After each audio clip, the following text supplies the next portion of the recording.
Bago tayo magpatuloy mga kaibigan, please huwag mo munang kalimutan mag-like and subscribe and pahit ng notification bell. Maraming salamat. Magandang umaga mga kaibigan. Naganap na nga po ang pinakahinihintay natin na total solar eclipse. Bagamat hindi man ito na mataan or naging visible sa bansang Pilipinas, ay una naman itong nakita dito nga po sa bansang Mexico. At nag-cross po ito over into US, papunta po sa Texas, at huli din itong namataan dito nga po sa bansang Canada. Sa pagkakataong ito mga kaibigan ay naglas din ng halos ilang minuto.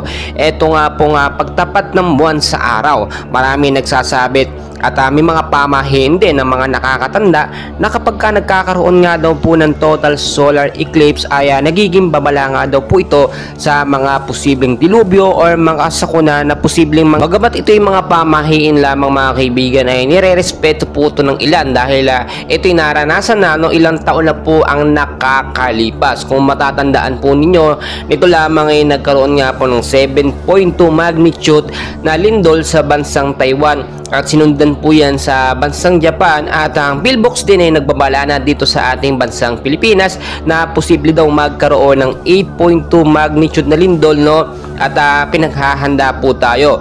Bukod po kasi sa pagtapat nitong buwan sa araw itong total solar eclipse ay ilang taon pa or degadang taon pa ang hihintayin bago po ito muling maulit. Sa pagkakataong ito, nalulungkot naman ang sambayan ng Pilipino dahil hindi ito nakasaksihan direkta dito nga po sa ating bansang Pilipinas. Pinag-iingat pa rin tayo dahil nga yung posibleng after effect na po nitong total solar eclipse sa lahat po ng mga bansa. Apektado po tayo dyan, though hindi naman ito nasaksihan sa lahat ng mga bansa, pero yung posibleng after effect po nito or yung epekto. So ano nga po ba yung posibleng maging epekto nito sa mga bansa, especially sa ating bansang Pilipinas? After effect po yung sinasabi natin na posibleng total solar interruption or makaapekto ito sa ating solar energy.